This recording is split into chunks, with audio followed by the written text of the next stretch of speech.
ከሰሞኑ በቲክታክ ምጧን አስተላልፋለች በሚል አነጋጋሪ የነበረችው ቲክታከር እናቷ በቤታቸው ውስጥ ሞተው ተገኙ። በጣም ትልቁ ታለንቴ ሰው መተው ነው። እንደማፈልጉኝ አክት አረጋችሁ እተዋችኋለሁ፣ ጓደኛ ናችሁ እተዋችኋለሁ። እኔም ደግሞ የኔ አባት ማለት ነው ከስሬ ብዙ ሰው ማሰራው እንደዚህ የሚናገረኝ የለም። ብራዘር ሰላም ጤና ይስጥልን ውድ የሚልኮት ቤተሰቦች፣ ዛሬም ይሄው በአዳዲስ ቪዲዮዎች መጥቼላችኋለሁ። በጣም ወቅታዊ የሆኑ ጉዳዮችን እንዳስሳለን። እናንተ ቪዲዮን አይታችሁ ከወደዳችሁት ሼር፣ ላይክ፣ ሰብስክራይብ እንዲሁም ሐሳብ አስተያየታችሁን ኮሜንት ላይ አስቀምጡልኝ። ወዳችኋለሁ። ለቻናሉ ደግሞ አዲስ ከሆናችሁ ሰብስክራይብ በማድረግ ቤተሰብ በጣም ትልቁ ታለንቴ ሰው መተው ነው። እንደማፈልጉኝ አክት አረጋችሁ እተዋችኋለሁ፣ ጓደኛ ናችሁ እተዋችኋለሁ፣ ዘመድ ናችሁ እተዋችኋለሁ። ማንም እዚህ ምድር ላይ ማንም ሰላሜን የሚነካ እኔም ደግሞ የኔ አባት ማለት ነው ከስሬ ብዙ ሰው ማሰራው እንደዚህ የሚናገረኝ የለም። ብራዘር ተላጋጉ እንደሱ አይ ነው ሰላም አልኩት አይደል? እግዚአብሔር ሰላም ተነግሮና ብናወራ ይሻላል። አይ ብዙ ፌመሶች እንደዚህ ላይ ነው ከዚህ በፊት በእኛ ነው እዚህ ደረስከው ገብቷል። እኛ ላይ ነው እዚህ ደረስከው ማለት አንቺ ሌላ ነገር ስለምትገባለህ ሌላ እኛ እዚህ ሌላ ነገር ስሜታዊ ለምን ትሆናለህ? አላየሁም አይደል? እያወራን ነው ስለ ጉዳይ እያወራን ነው። ስለዚህ እኔ አንድ ነገር ልንገርህ፣ እኔ ማንንም ሰው ያቀኛል። በእንደዚህ አንተ ባልከው ልክ እኔ ሰው አሳንሽም አላውቅም። አትችልም እንጂ እኔ ማሳነስ ጀመር። አንተ ትተዋወቃላችሁ እንዴ? አየ እንዲህ ነው ማለት አይደል? አየሁ ከተቀመጥክበት ነው ምንቱ ትነሳ ቆይ እንደሱ አይደለም። ሰላም ማለት የግድ እዮ ሰማ ያንተ ሰላም ታይገባኝ ገብቷላ። ገብቼ ሰላም ስለ ሰላም ለምንድነው ማለት ሰላም አልኩ። ከሰው ጋር እየተነጋገርን አልኩ አይደል? ሌላ ምንድን ነው የምትፈልገው? ምን ልትሆን ይቅርታ አልኩ አይደል? በቃ ሰላም አለ ማለት ግዴታ አለብኝ እንዴ? አይደለም በቃ ስሜታዊ ነበርና አይደል? ስሜታዊ ሆኜ እያወራ ነበር አላየሁም። ምንም ችግር የለም። አንተ ሰላም አልከኝ ተዋወቃለህ ነገርኩህ። አንተዋወቅማ እግዚአብሔር ሰላም አልከኝ። ማን ነው እሱ ሰላም ማለት? በቃ ቢሆን አንተ አርቲስት ነህ ሰላም ማለት ነበረበት። ሰላም አልኩ እኮ ከዛው ሌላ የምትፈልገው ነው። ይሄ በጣም ከባድ ነው። በጣም ትዕግስቱን የተፈታተኑ እውነቴን ነው። ይሄን አርቲስት ያለማድነቅ በጣም ይከብዳል። በጣም ቻሌንጅ ያደረገው ግን ተቋቁሞታል። ጀግና ብየዋለሁ። እኔ ምርጥ ፕራንክ ነው። ግን እንዴ ምን ገርማት ነው ግን በቃ ከራሴ ጋር መተየት አልፈልግም ብላለች በይፋ ወጣ ቲክቶክ ላይ እና እስቲ ድጋሚ ከራቼ ጋር መቼም አታዩንም። ባይዘው አላህ ምስክር ነው። እኔ አሁን ይሄ ለእናንተ አይደለም ነው አሁን መነግራችሁ አያገባችሁም። እናንተ ግን ስራ ለማሰራት የምታስቡ ሰዎች ምናምን አብራችሁ ስራ እንዳታመጡልን መቼም ድጋሚ ማንገናኝ ሰዎች ነን። አሁን ይሄ ከራቼ ጋር ስላለው ጉዳይ ለእናንተ መንገር ፈልጌ አይደለም፣ አይመለከታችሁም። እናንተ ግን በጣም ይሄ ስራዎች እየመለስኩ ስለሆነ ነው ወላሂ እና አሁን ለማሰራት የምታስቡ ሰዎች ምናምን ዶንት ከዚህ በኋላኛ አብረን አንሰራም ምንም አይነት ስራ። እስቲ እባክህ በየትኛው ፕላትፎርም ነው የመጣው? ልጅ ዳውድ ሰላም እንዴት ናችሁ? በዚህኛው ፕላትፎርም መተናል። ምንድነው ቲክቶክ? ይሄ ቲክቶክ ነው። ይሁን ብቻ ሼር ነው ይችላል ነው ሼር እያረጋችሁ ዝም ብላችሁ ላይክም ደግሞ የሚባል አለ ልብ ቅርጽ ላይኳን እያረጋችሁ ጀስት ለማድረግ ነው። በቅርቡ ይሄን ቪዲዮ ለቀውልን ነበረ። በጣም ሰላም ነበሩ። እንዴት ናችሁ? ዛሬ ከማዬ ጋር መጥቻለሁኝ። ማዬ ትንሽ አኩርፋለች። ለምን ከፋሽ ማዬ? ይከፋል። እናት ነኝ። ለእናት እንደዚህ አይነት ድንጋጤ እንደዚህ አይነት ሽብር እናት ያለው ልጅ ያለው እንደዚህ አይወራም፣ እንደዚህ አይባልም። ምን አጥፍታ ምን አድርጋ እንደሆነ እኔ አይገባኝም። እሷ ክፉ ነገር አይወጣት፣ ክፋት ሰራ፣ ክፋት ትናገር። እንዲህ አይነት ምኞት እሷ አይገባትም። ግን እኔ እናት ነኝ። እኔ ብሰማ ብቻዬን ሆኜ ብሰማ እኔ ህይወት ያጠፋለሁ እንጂ ቆሜን እሷ ለቅሶ ማየት አልፈልግም። ግን እንደዚህ አይነት ነገር ይቅርባችሁ። መጥፎ ነገር ያለንበትን ጊዜ ወቅቱ ማወቅ አለብን። ወደ ጥሩ መንገድ ያሳየን፣ ወደ ጥሩ መንገድ ይምራችሁ እንጂ እንደዚህ አይነት ምኞት የሰው አይመኝም። ግን በምኞት ደግሞ ሊሆንም አይችልም። ፈጣሪ የፈጠረው ሰው አያጠፋውም፣ በሰው ኃይል አይጠፋም። እሷ ደግሞ ጠባቂ ከላይ ያላት አምላክ ምንም ልትሆን አትችልም። ግን ድንጋጤው ለጊዜው ያስደነግጣል፣ ጥሩ አይደለም። በጣም እንወዳችሁ ናችሁ፣ እንወዳችኋለን። ግን በቃ አንዳንድ ነገር ስህተት አለ። በስህተቱም ደግሞ መቀየም እንግዲህ የለባችሁም። አንድ ነገር የረገመ መርቅ እንደተባለ የተረገመ መመረቅ ነው የሚያስፈልግ እንጂ አይረገምም። ትላንትና እንግዲህ እኔ ለእኔ የተመኛችሁትልኝን አገኙት ብያለሁኝ። ያ ማይባል ነው፣ ድንጋጤ ነው ይሄ የሚያስደረገን። ምናልባት ድንጋጤ መጥፎ ነው፣ ያስደነግጣል ማለት ግን እኮ ማየ መጥፎ ነገር አይደለም። የተመኛችሁልኝን አገኙ ነው ያልኩትኝ። ያን ያህል አይደለም። እማዬ ልክ አይደለሽም እንደዛ ማለት የለብሽም ብላኛለሽ። ተቀብያለሁ። መርቅ ነው። እሺ እና ልመርቃቸው ልቦና ይስጣችሁ። እንደዚህ አታደርጉ። ይሄ ሰው ሳይሆን እነሱም ያው ተልኮ አለ። ወቅቱ ጊዜውም ሰው አይደለም። ይሄ ሁሉም የሚያጠፋው ስላሴ ይስበርልን።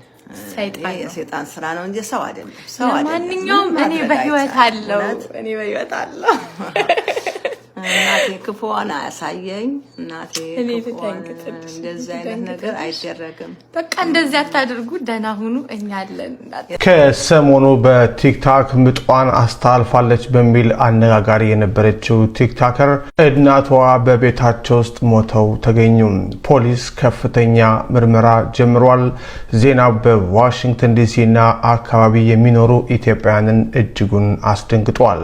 እስካሁን የምናውቀው መረጃ እንደሚከተለው አቀርብላችኋለሁ። ሞት እንደ ሌባ በማይታወቅበት ሰዓት ይመጣል። የህይወትንም ጣፋጭ ዜማ በድንገት ይገታል። ከሰሞኑ ምጧን በቲክታክ በቀጥታ ስርጭት አስተላለፈች በሚል በማህበራዊ ሚዲያው ዓለም አነጋጋሪ የነበረችውና ይህንኑ ጉዳይ ስታስተባብል የሰነበተችው ቲክታከሯ ሀናም የእናቷን ድንገተኛ ሞት መሪር ጽዋ ለመጎንጨት ተገዳለች። አፍቃሪ እናቷ ወይዘሮ ደንቤች ሰርኮባም ባልታሰበና ልብን በሚሰብር ሁኔታ በመኖሪያ ቤታቸው መሬት ላይ ወድቀው ህይወታቸው አልፎ ተገኝቷል። በዋሽንግተን ዲሲ ኤሪያ በሜሪላንድ ነዋሪ የነበሩት ወይዘሮ ደንቤች የትላንትናዋን ሌሊት ያሳለፉት በእናትነት ጥበብና በባህል አክብሮት ነበረ። ለሚመጣው ታላቁ የመስቀል በዓል ቤተሰባቸውን ለማስደሰት ሲሉም ሌሊቱን በሙሉ ቅቤ ሲያነጥሩና የቤቱን ድባብ በበዓል ጠረን ሲያውዱ አድረው ነበረ። ሆኖም ያዘጋጁትን የበዓል ቅቤ ሳይቀምሱት የነገዋን ፀሐይ ሳይሞቋት ያቺ ሌሊት ለሳቸው የማትነጋ የመጨረሻዋ ሌሊት ሆና አለፈች። ንጋት ላይ የዕለት ተዕለት ተግባራቸውን ሊከውኑ በፍቅር የሚያሳድጓቸውና የሚንከባከቧቸውን ህፃናት በሞግዚትነት ሊቀበሉ አልቻሉም። የህፃናቱ ወላጆች ስልክ ሲደውሉ በወይዘሮ ደንቤች ቤት በኩል ያለው ዝምታ አስፈሪ ነበረ። ስልካቸው ይጠራል፣ ግን የሚያነሳው አልነበረም። ግራ የተጋቡት ወላጆች ለልጃቸው ቲክታከር ሀና ደውለው እናትሽ ስልክ አያነሱም የሚል የጭንቀት መልእክት አስተላለፉ።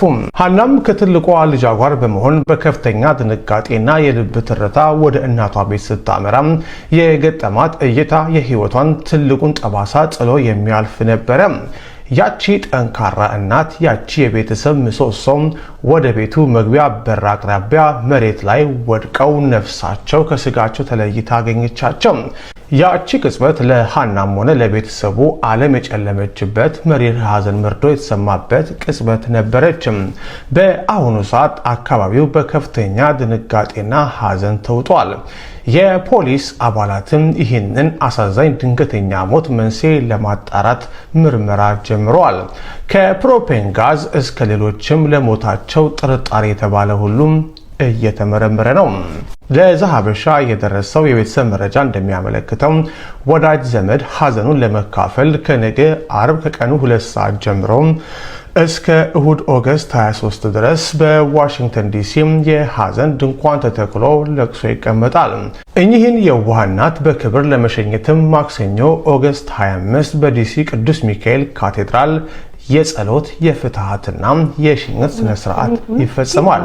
የፈጣሪ እንዴት እንዳዘንኩ የሆነ የቤተሰብ አካል ነው። በጣም ከመልኛው ተመጃቸዋለሁ እና በጣም ከመልመዳችን እሳቸውን የእውነት ብዙ ሳይታችሁ ከሆነ በቃ እውነት አይደለም። እኔ አሁን ቀድሞ እውነት አይደለም ብዬ እያልኩ ነው። አሁን በቃ ታማኝ መረጃዎች ሲወጡ ነው በቃ ሞታቸውን ከባድ ነው። እግዚአብሔር ነፍሳቸውን በሰላም ያሳርፍ። ለቤተሰቦቻቸው ለዘመድ ወዳጆቻቸው ለልጆቻቸው እግዚአብሔር መጽናናቱን ይስጥ ማለት አልችልም። ቀጥሎ ደግሞ ኬተሪንግ ትልቅ ኬተሪንግ ስራ አላቸው። አሁን በዚህ ኬተሪንግ ስራቸው የመጡት ኮምፒቲቲቭ ሌሎቹ ኬተሪንግ የሚሰሩት ተከፍሏቸው ነው ብዬ እኔ አምናለሁ። እኔ የግል አመለካከቴ ነው። የኔ እምነት ምንድነው? እዚህ እንዲደራረጋሉ እንደዚህ አይምሮን በጣም እንትን ያደረጉት ልጅ ስለነገረኝ ታሪኩን የዚህ አካባቢን ኮምፒቲሽኑን ቢት እነሱን ሊያረጉ ስላልፈለጉ ሰው ደግሞ የነሱን እንትን ስላሉ ብር ተቀባብለው ኦንላይን ላይ እናትና ልጅን አሰድበዋል ብዬ አምናለሁ እንጂ ፎር ኖ ሪዝን ለምን ክትፎ ከተፋ አይባልም። ማዘር ራሱ ኬተሪንግ እንደሚሰሩ እነዚህ የሰደቧቸው ሰዎች ነው የነገሩኝ እንጂ እኔ አላቅም። እኔ አንድ ስቴት እየኖረ እኔ አላቅም። ኢትዮጵያም እያለች እኮ ትሰራ ነበር። ኢትዮጵያም እያለች ቁጭ ብላ የምትበላ እናት አልነበረችም። እጇን አጣጥፋ ቁጭ ብላ የምትበላ እናት አልነበረችም። ምግብ ቤትም ነበራት፣ ምግብ ቤት ትሰራ ነበረ። እንደገና አትክልት ቤት ነበራት፣ አትክልት ቤት ትሰራ ነበረ። እቺ እናት ማለት ነው። እኔ ተቀምጣ ነው አይቻትም አላውቀው። ይሄ ከእናቶች ጋር ቁጭ ብላ ቡና ምናምን እየጠጣች ያሳለፈች እናት አይደለችም፣ እየሰራች ያሳለፈች እናት ናት። እዚህ መታ ደግሞ እንዴት ብላ ትቀመጣለች? እዛ ብዙ ሰው ያለበት አካባቢም ቁጭ አላለችም፣ እንኳን እዚህ ብቻዋን ባለችበት ቦታ። ስለዚህ መስራቷን እንደውም እኮ ሰው በቃ አፕሪሺየት ነበር ሊያደርግ የሚገባው የነበረው። መታ ቁጭ አላለችም። ኬተሪንግ ምንድነው? ምግብ ማዘር አሁን እናቶቻችሁ ባለሙያ ከሆኑ እዚህ አሜሪካን ሀገር ለቤተሰብ ብቻ ኩክ ከሚያደርጉ ብር ሜክ ያደርጋሉ። ካምፓኒ ይሰራሉ፣ በደንብ ይሰራሉ። ሴትዮ የራሳቸውን ካምፓኒ የከፈቱ ሴት ነው የተሰደቡት ወንዶች የራሳቸውን ካምፓኒ ቢዝነስ የከፈቱ። ያንዳንድ ሰው ቢዝነስ ቆሻሻ አንደበቱ ነው። ገብቷቸዋል።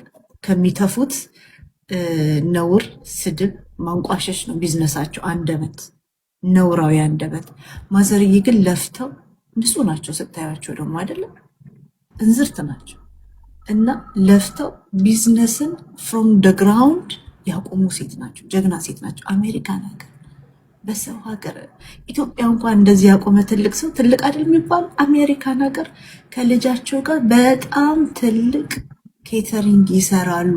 በጣም ታዋቂ የሆኑ በጣም ቢት ሊደረጉ አልተቻለም። ሶ ምንድነው ማድረግ ያለባቸው? ማሰደድ መቼም ጊዜ ይፈጃል እንጂ እውነት ይወጣል አይደል? ጊዜ የማይፈታው የለም። እግዚአብሔር እውነቱን ያውጣ ሁሉ ነው። ግን እኔ የምለው አንዳንድ ፕራንኮች ግን በጣም አስደንጋጭ ናቸው። እኔ በሆነ የጣብ ብል ነው የሚመስለኝ። በጣም ከበድ ብላ ነው ያስደነገጠችው ሱሬንና እስቲ አብረን ያው በጣም አስፈሪና አስደንጋጭ ተቀይራለች ኮምፕሊትሊ ማለት ነው።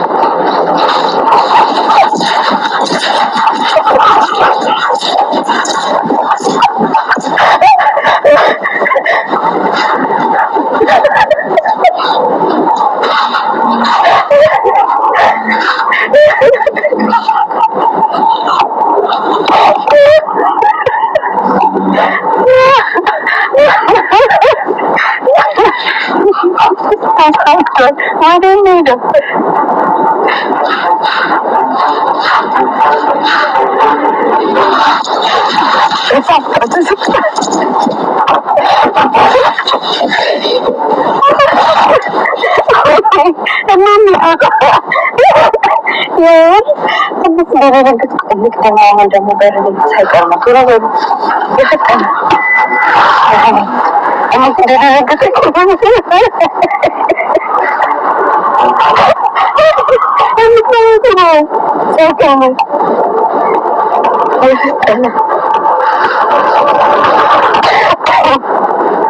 ቤተሰቦቻችን በጣም ያስተያየት አሁን ደግሞ እኔ በነገራችን ግፈኛ ነሽ ነው የምልሽ። በጣም ለምን ተጫወትሽበት እንዴ? በእናትሽ ከስራ ደግሞ ሲገባ ወይ ቤቱን ፎ አድርጎ እንደመጠበቅ ተቀይረሽ ደግሞ ኮምፒውተር ላይ አላሰበም። በቃ እብድ ነው የገጠመኝ ብሎ ነው ያሰበው። ደግሞ እብድ ያስፈራል እኮ። እናንተ ብትሆኑ ቤተሰቦቼ እስቲ ሀሳባችሁን ኮሜንት ላይ አስቀምጡልኝ።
ዳይሬክትሊ ማለት ነው።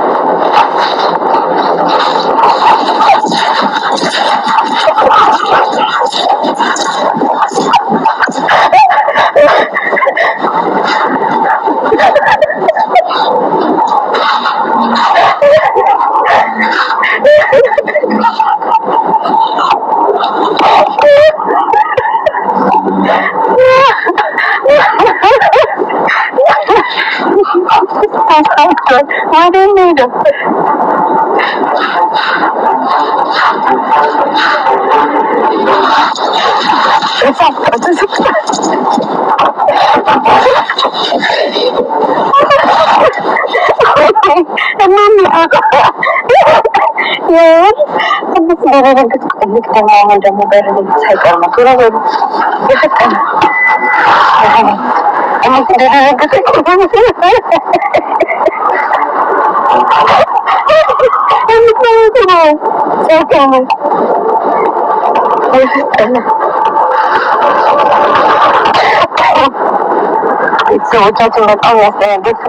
በአፕል ጆሮ ማዳመጫ ከባድ ነገር እየመጣ ነው።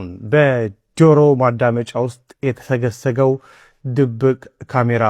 እስኪ አስቡት፣ አንድ ሰው ቢሮ፣ ሳሎኖ አሊያም በጣም የግል በሆነ የፍቅር ቀጠሮ ወቅት ተራ የሙዚቃ ማዳመጫ በጆሮ ሰክቶም አብሯችሁ ተቀምጧል። ወይም ደግሞ አንድ ግለሰብ ከፍተኛ ሚስጥር በሚጠበቅባቸው የባለስልጣናት ቢሮዎችና የወታደራዊ ደህንነት ተቋማት ይህንኑ መሳሪያ አድርጎ ገባ እንበል። እርስዎ ሙዚቃ እያዳመጠ ወይም ስልክ እያወራ መስሎት የልቦን ያወራሉ።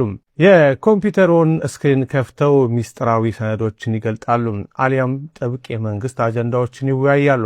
ነገር ግን ያ በጆሮ ላይ ያለው ጥቃቅን መሳሪያ እያንዳንዱን እንቅስቃሴውን ፊት ሆንና የሚያነቧቸውን ሚስጥራዊ ጽሁፎች በድብቅ እየቀረጸ ወደ አርቲፊሻል ኢንተለጀንስ ማዕከል በነገራችን ላይ በወገን ጠንቀቅ እያላችሁ ሄድሴት ያደረገው ሁላ ያው እያዳመጠ አይደለም ማለት ነው። ስለዚህ መጠንቀቅ አለብን። የምር እኮ ነው መጠንቀቅ ነው።